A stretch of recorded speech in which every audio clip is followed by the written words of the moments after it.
৫,৬৪,০০০ কোটি টাকা রাজস্ব লক্ষ্যমাত্রা নিয়ে প্রস্তাবিত হয়েছে ২০২৫-২৬ অর্থবছরের বাজেট।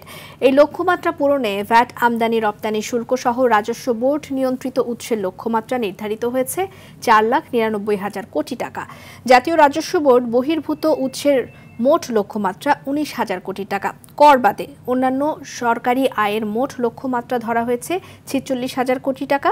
অন্যদিকে ২,২৬,০০০ কোটি টাকার ঘাটতি পূরণে ব্যাংক এবং অন্যান্য দেশীয় উৎস থেকে আসবে ১,২৫,০০০ কোটি টাকা এবং বাকি ১,০০,০০০ টাকার সংস্থান হবে বৈদেশিক ঋণ ও অনুদান থেকে। যা জিডিপি ৯%। এর মধ্যে রাজস্ব বোর্ডের মাধ্যমে ৪,৯৯,০০০ কোটি টাকা এবং অন্যান্য উৎস হতে ৬৫,০০০ কোটি টাকা সংগ্রহ করার প্রস্তাব করছি।